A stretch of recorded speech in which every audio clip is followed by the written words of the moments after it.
Passo número 12 em direção à riqueza. O cérebro. Você encontrará surpreendentes poderes novos em cada parte da mente. Verá como aumentar esses poderes de pensamento rápido, claro e eficiente.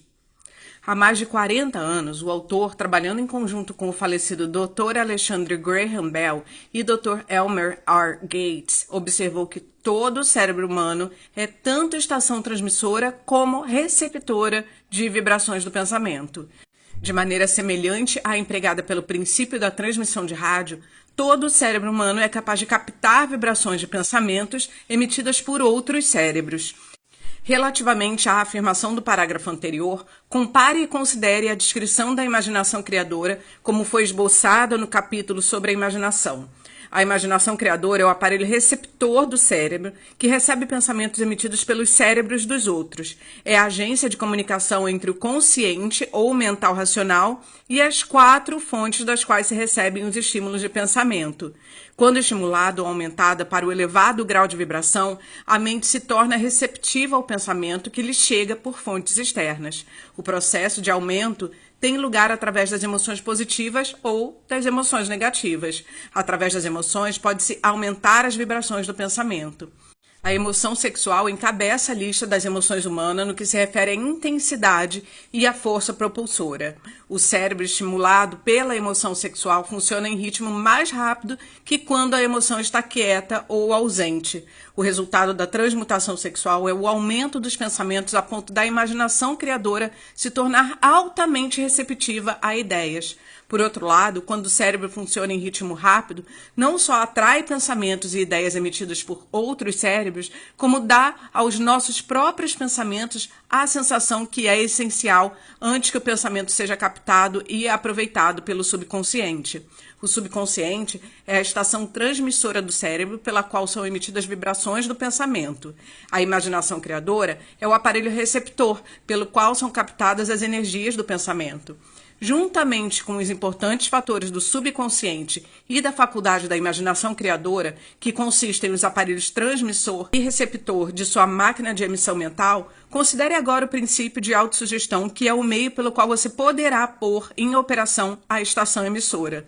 Pelas instruções dadas no capítulo sobre a autossugestão, você foi perfeitamente informado sobre o método pelo qual o desejo pode ser transmutado em seu equivalente monetário.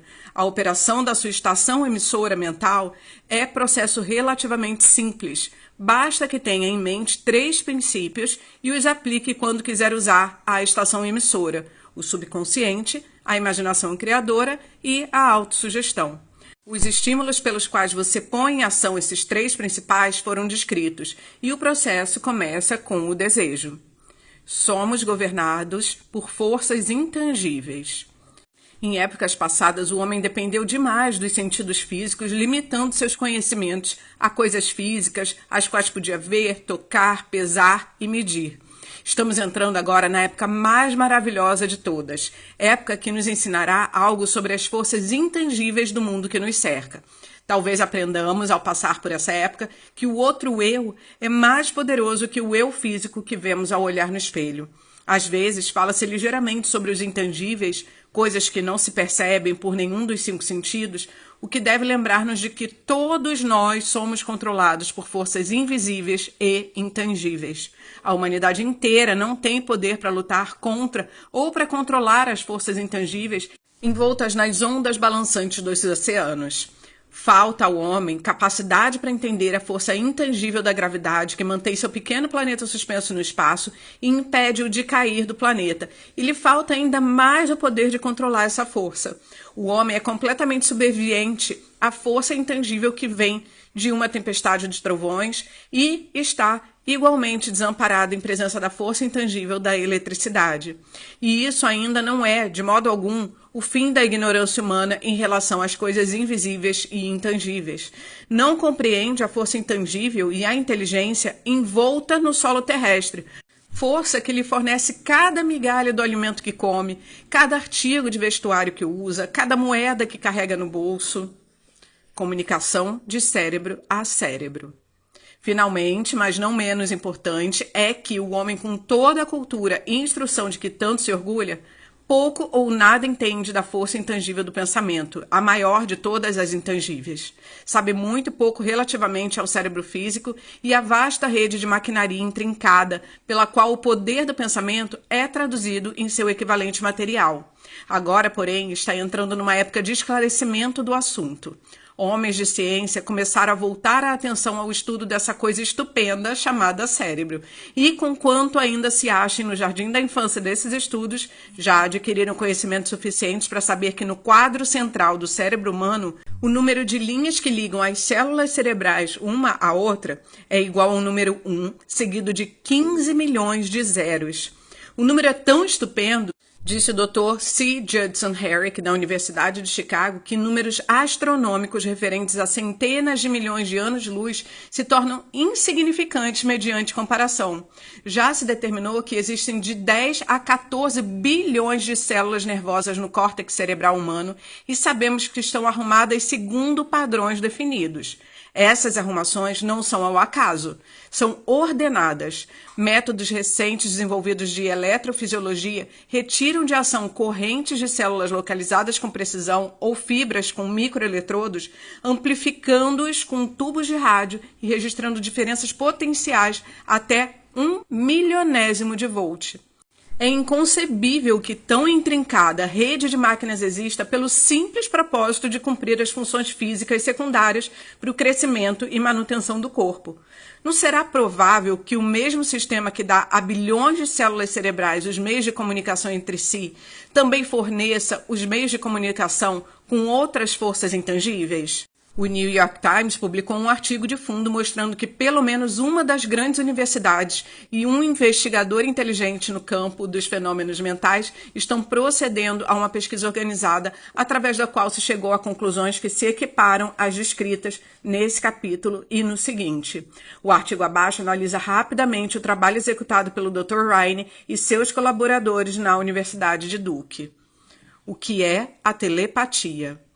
Há um mês, citamos nessa mesma página alguns dos notáveis resultados obtidos pelo professor Ryan e seus colaboradores na Universidade de Duke através de mais de 100 mil testes para determinar a existência da telepatia e da clarividência. Esses resultados foram resumidos nos primeiros 2 artigos da Harper's Magazine. No segundo, agora que foi publicado, o autor A.H. Wright tenta resumir o que descobriu ou o que parece razoável inferir com referências às maneiras extrasensoriais da percepção. A existência real da telepatia e clarividência parece agora, para alguns cientistas, enormemente provável como resultado das experiências de Ryan. Pediu-se a várias pessoas dotadas de percepção especial que descrevessem quantas cartas pudessem num baralho especial, sem vê-las e sem o outro acesso sensorial a elas. Descobriram-se uns 20 homens e mulheres que enumeravam tantas cartas corretamente que não havia sequer uma possibilidade em muitos milhões de terem acertado por sorte ou acidente. Mas como conseguiram? Esses poderes, presumindo-se que existam, não parecem ser sensoriais. Não existe órgão conhecido para eles. As experiências funcionaram tão bem à distância de muitas centenas de milhas como dentro dos limites de uma sala. Tais fatos também excluem, na opinião de Wright, a tentativa de explicar a telepatia ou a clarividência por qualquer teoria física de radiação. Todas as formas conhecidas de energia radiante diminuem inversamente ao quadrado da distância percorrida. O mesmo não acontece com a telepatia e a clarividência, mas elas variam por causas físicas, como os fazem os nossos demais poderes mentais. Contrariamente à opinião geral, não aumentam quando a pessoa dotada de qualidades de percepções especiais estão dormindo ou semi-adormecidas, mas, ao contrário, quando está completamente desperta e alerta. Ryan descobriu ainda que os narcóticos diminuíram invariavelmente essas qualidades, enquanto um estimulante irá aumentá-las. Parece que nem o melhor dos telepatas ou clarividentes poderá obter bons resultados se não tentar ao máximo.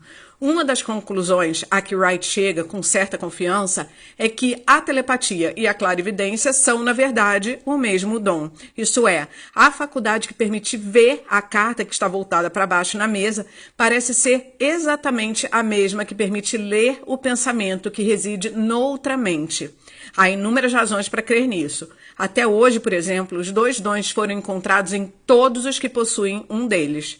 Em todos, até agora, os 2 têm sido igualmente poderosos, quase exatamente iguais em força.